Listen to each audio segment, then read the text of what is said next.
జమ్మూలో జరిగిన ఓ private cricket tourney match సందర్భంగా పలస్తీనా జెండా కనిపించడంతో జమ్మూ కాశ్మీర్ పోలీసు అప్రమత్తమైంది. ఈ ఘటనపై స్పందించిన పోలీసులు మ్యాచ్లో పాల్గొన్న ఓ క్రికెటర్తో పాటు టోర్నీ నిర్వాహకుడిని విచారణకు పిలిచారు. మ్యాచ్ జరుగుతున్న సమయంలో ఆ ఆటగాడు ధరించిన హెల్మెట్పై ముందు భాగంలో పలస్తీనా జెండా స్టిక్కర్ ఉండటాన్ని కెమెరాలు స్పష్టంగా రికార్డ్ చేయడంతో ఈ విషయం వెలుగులోకి వచ్చింది.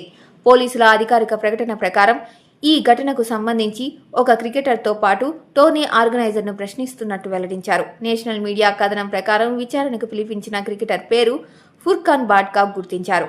ఈ సంఘటన బుధవారం రోజున జమ్మూ అండ్ కాశ్మీర్ ఛాంపియన్స్ లీగ్లో భాగంగా JAK11 Kings, Jammu trial blazer జట్ల మధ్య జరిగిన మ్యాచ్లో చోటు చేసుకుంది. పలస్తీనా జెండా ఎలాంటి అనుమతులతో ప్రదర్శించారు అనే అంశంపై పోలీసులు వివరంగా తెలుసుకునే ప్రయత్నం చేస్తున్నారు. ఈ చర్య వెనుక ఉద్దేశం ఏమిటి, టోర్నీ మార్గదర్శకాలను ఉల్లంఘించారా లేదా అవసరమైన అనుమతులు తీసుకున్నారా అనే అంశంపై విచారణ కొనసాగుతోంది. ఈ టోర్నీ పూర్తిగా ప్రైవేట్గా నిర్వహించారు. జాతీయ లేదా అంతర్జాతీయ క్రికెట్ సంస్థలకు దీనితో ఎలాంటి సంబంధం లేదని పోలీసులు స్పష్టం చేశారు. ప్రస్తుతం వరకు ఎలాంటి చర్యలు తీసుకోలేదని, వాస్తవాలను పూర్తిగా నిర్ధారించిన తర్వాతే తదుపరి చర్యలపై నిర్ణయం తీసుకుంటామని సీనియర్ పోలీసు అధికారులు తెలిపారు.